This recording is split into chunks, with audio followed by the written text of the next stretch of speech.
Today, we'll be learning about Fleming's left-hand rule. This setup shows a coil of wire going through a U-shaped permanent magnet in between the north and south pole. Now let's see what happens when a current is allowed to flow through it. You can see that now there's a movement, there's a force on the wire causing it to move forward. Now what happens when we reverse the direction of this current?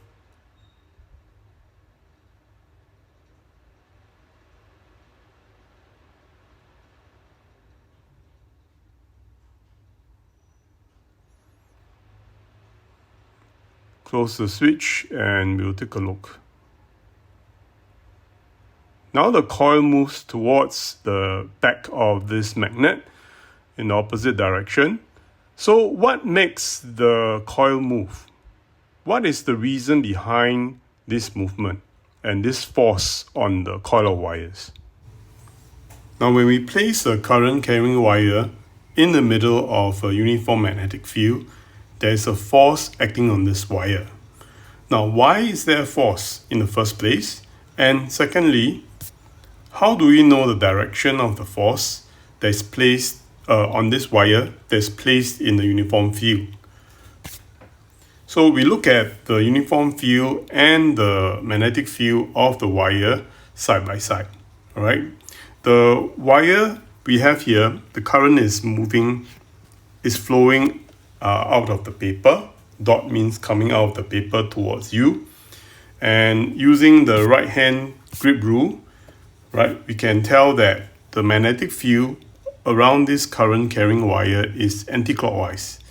So when we place this wire with an anti-clockwise magnetic field in a uniform field that is created by two permanent magnets, right, what will happen? Okay, the magnetic field in blue is that of the current carrying wire, and you can see that it is in an anti-clockwise direction, whereas the uniform field of the permanent magnets is moving to the right. So when these two magnetic fields are superimposed one on the other, you can see that when it's above the wire, the uniform field that's above the wire is in opposite directions, whereas the field that's below the wire, they are in the same direction, right? So the magnetic field of the wire is moving in the direction towards the left, and the uniform field of the permanent magnets is towards the right, and therefore they will cancel out one another, right, above the wire.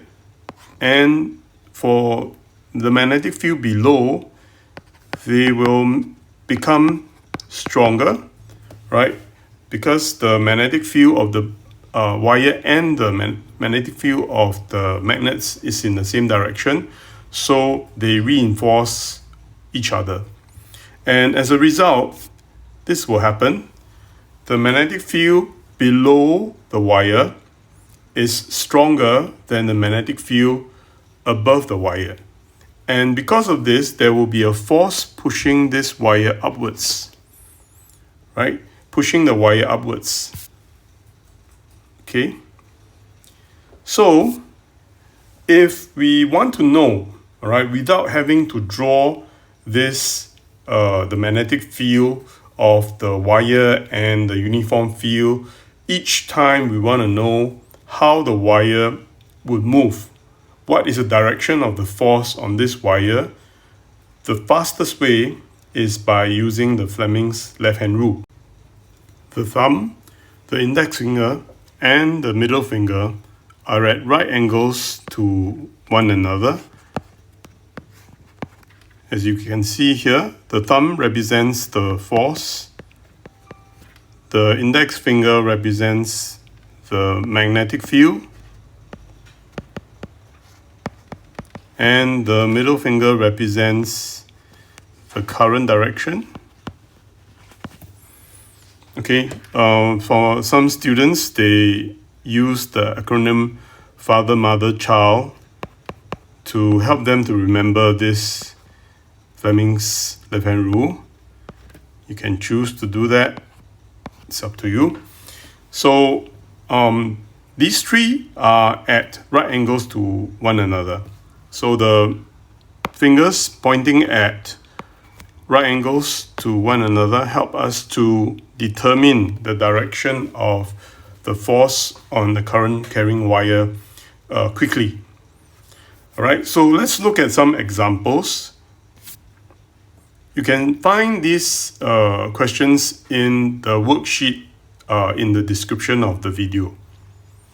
You may want to download it first and try it out before actually going through the answers. Okay, so for this particular case, the north pole is on the left, south pole is on the right. So the magnetic field is going towards the right. The current is coming out of the paper, which the dot suggests. And then the force would be upwards, right? Because the index finger will be pointing to the right, magnetic field from north to south.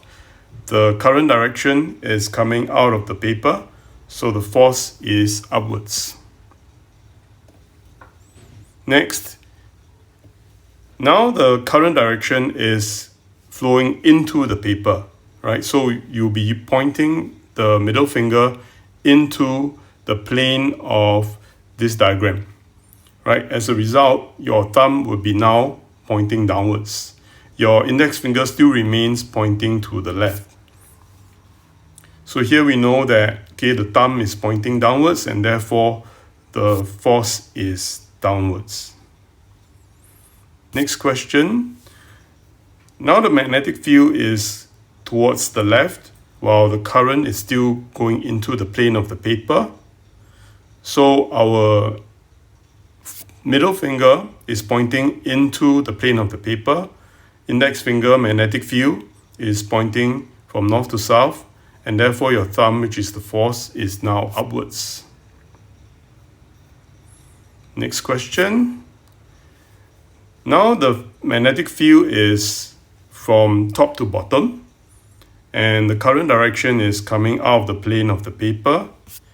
So your index finger will be pointing down, magnetic field down, current coming out of the paper, so middle finger coming towards you, and the force would be towards the right. Next, north to south now is upwards, while the current is going into the plane of the paper. So you will point your left hand rule this way, index finger upwards, middle finger into the plane of the paper, and the force on the wire would be towards the right. Next question. Now, the X over here, the x-axis, doesn't tell us the direction of the current, but rather it tells us the direction of the magnetic field. So the dot and cross is not necessarily telling us the current direction, but it just tells us direction in general. It can be the direction of the current, it can be the direction of the magnetic field. So here the magnetic field, right, is going into the plane of the paper. So you would point your index finger into the screen, right? And your current, which is the middle finger, is going to the right. And therefore your force would be upwards. Next question. Okay, the magnetic field in this case remains going into the plane of the paper or the screen, and your index finger will be pointing into the screen. But now the current direction is in the opposite direction to the electron beam, right? If you can remember this, under current electricity, we learned that the conventional current direction is in the opposite direction to the direction of the electrons. So when the electrons are moving to the right, the current is to the left, So in this case, the index finger, the magnetic field will be into the plane of the paper. The current will be towards the left, not to the right, and therefore the force would be downwards. And as a result, when the force is downwards, this electron beam will not continue to go forward, but it will bend, and it will bend in such a way that if the field was an extended field, it would actually form a full circle. All right. Over here, we can see only a part of that circle. Okay, because of the force acting on the electrons, they don't go straight towards the right anymore, but they will actually start going towards the downwards direction. But if we had an extended field, the electrons will actually go in a circle. All right. Okay, let's move on. Now the magnetic field is coming out of the paper. Okay, your index finger should be pointing towards yourself now, and the current is towards the right. And therefore, the force would be downwards.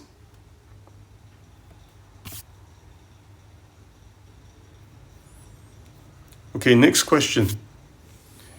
Oops.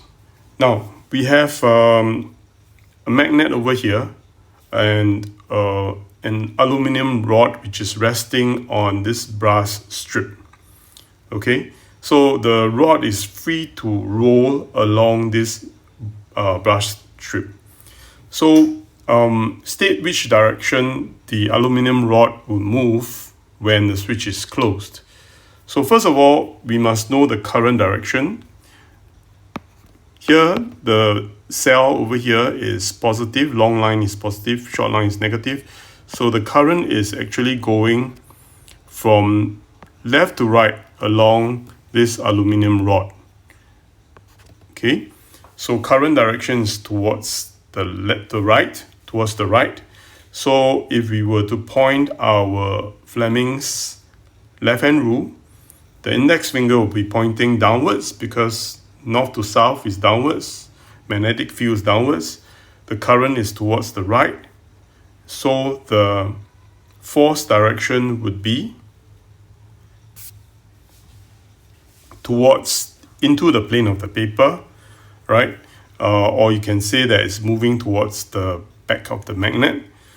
So the key points here for 3 marks, you would say that the rod moves towards the inside of the magnet, or you can say into the plane of the paper, right? Into the plane of the paper,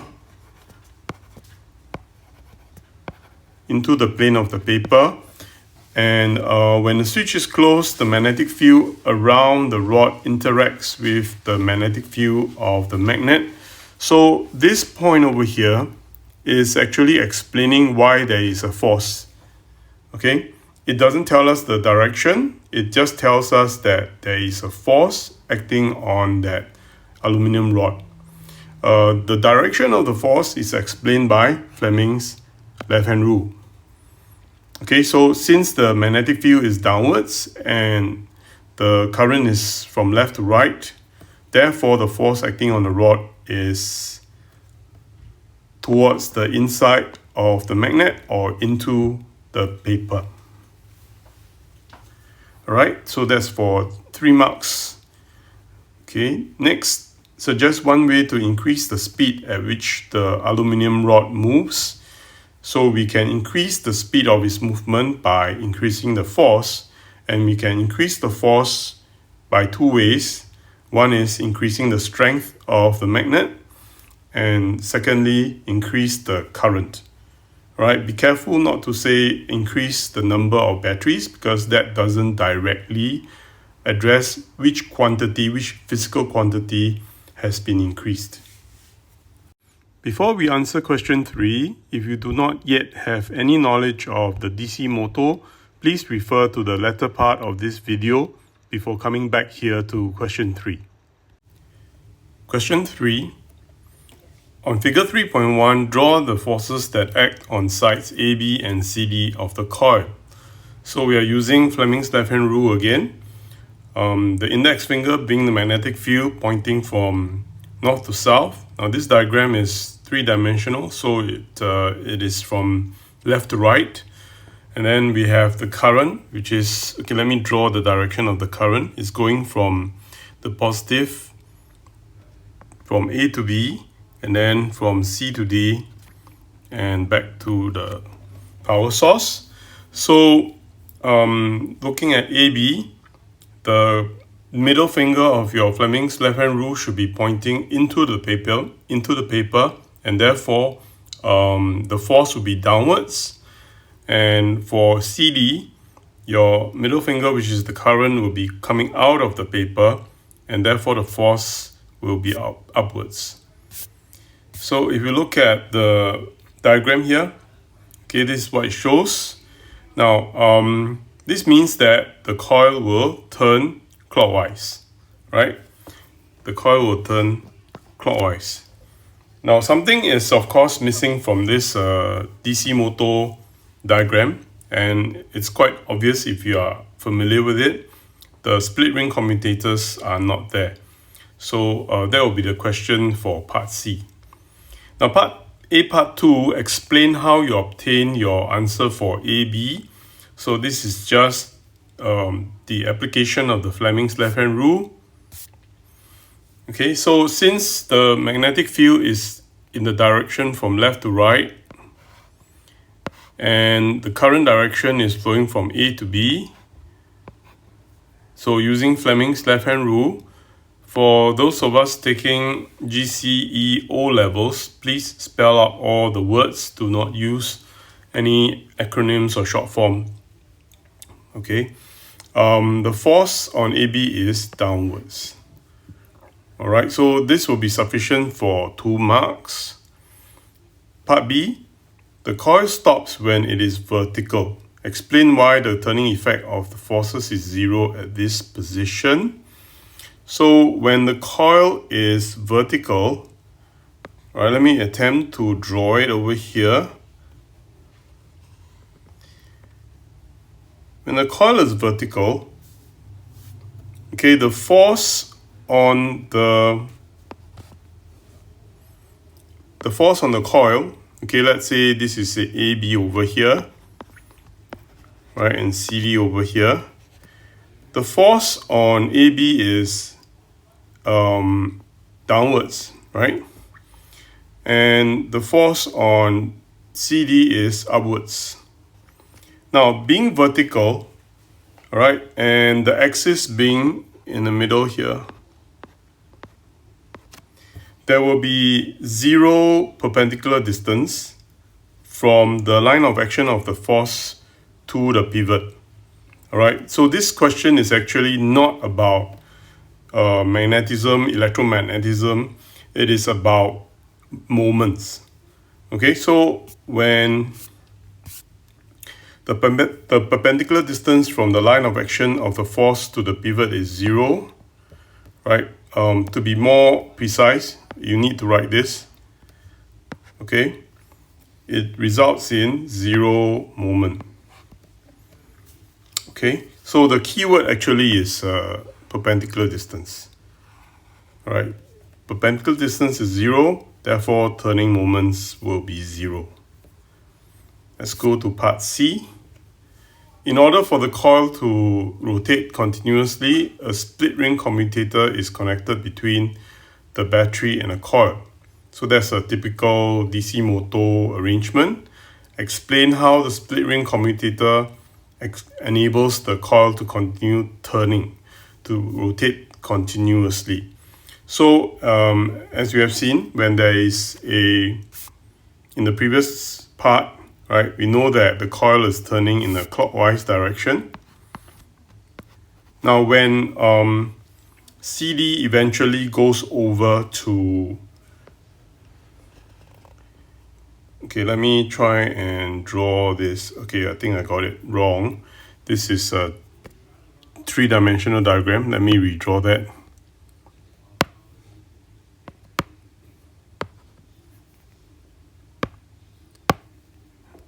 Okay, so let's say we have the coil over here, So let me redraw this.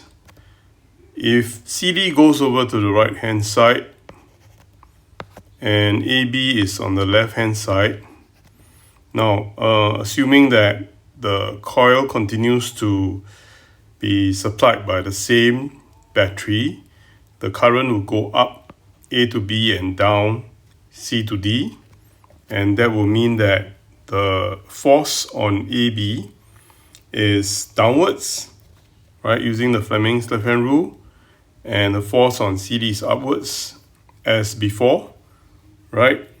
That means that the coil will now turn anti-clockwise, right? Anti-clockwise, whereas previously it was turning clockwise, right? So if that's the case, this coil will just simply flip 180 degrees. Every 180 degrees, it will flip back. It will be good for cooking satay and grilled meat or barbecue meat, but it won't be useful as a motor because it's flipping every half a turn. So when we want it to continue to turn, the force on the right hand side has to be downwards all the time, and the force on the left hand side must be upwards all the time, whether it's AB or CD, right? So the split ring commutator allows it to do that. Okay, so the split ring commutator reverses the direction of the current in the coil every half a turn. This ensures that the force direction near the North Pole, in other words on the left hand side, right? So the force direction on the left hand side is always upwards, and the force direction near the South Pole, which is on the right hand side, is always downwards. Okay, now this point here is not the key point for this to answer this question, so I'll put it in brackets. It also prevents entangling of the external wires during rotation. Obviously, if it continues to turn, then the wires will also get tangled up. So the split ring commutator also helps to do that, but this question is asking about how the coil continues to rotate continuously. So this statement here actually is not necessary, all right? It is just for you to understand. Okay, so the coil continues rotating in the same direction continuously. We have here a simple representation of a DC motor. I would like to thank Walter Fendt for his wonderful applet. The current is flowing from the positive terminal to the first split ring commutator into the plane of the screen and then out to the second split ring commutator and back to the negative terminal. Let's use the Fleming's left hand rule to determine the direction of the force. So this red part here is the North Pole and the green part here is the South Pole. So we will have the index finger pointing from the north to the south. So our index finger is the magnetic field pointing from north to south. And for our current that's flowing into the screen, for this upper part of the loop here, you will point your middle finger, which is the current, into the screen. Right? So north to south, downwards, magnetic field downwards, current going into the screen. So the force will be to your left. The force will be to the left, and then therefore there will be a force to the left on this part of the loop. And for the lower part of the loop, right, index finger north to south, downwards, but the current is now coming out of the screen, right, out of the screen, so the force will be to the right. So let's review the direction of the force and the direction of the magnetic field. So you can see here the direction of the blue lines are the field lines of the permanent magnet, and the force direction is represented by this black arrow here. All right, so this loop will now turn. Let's start the loop turning, right? It will turn in an anti-clockwise direction. Okay, so the split ring, what the split ring does is that it will always ensure that the current is always flowing into the screen at the upper part of the loop, and it will always be coming out of the screen for the lower part of the loop. This ensures that the force will always be to the right for the lower part of the loop and always to the left at the upper part of the loop. Right? This ensures that the loop will keep turning. Without the split ring commutator, it will simply flip back and forth rather than continue turning. So the split ring commutator plays an important role here. Now let's relate what we saw in the simulation to a real DC motor setup. This is a demonstration model of a simple DC motor. At the center, there is a copper wire coil mounted on an axle. And sometimes this is called the armature. Flanking the coil is a magnetic field. This one is a permanent magnet, and the magnetic field is extended by this iron piece here, right, that effectively acts as a curved magnet. We have over here the split ring commutator. Let me turn it a little. Okay, you can see the split over there, right? And it's flanked by these carbon brushes.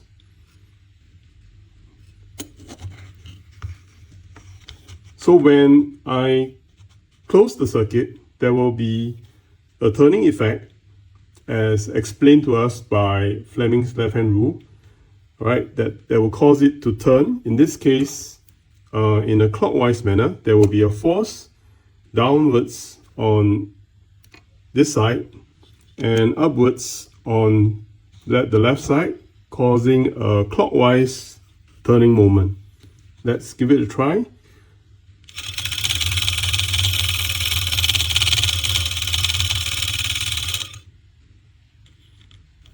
Sometimes the contact is not there because the carbon brush is not in contact with the split ring commutator. So let's give it a small nudge.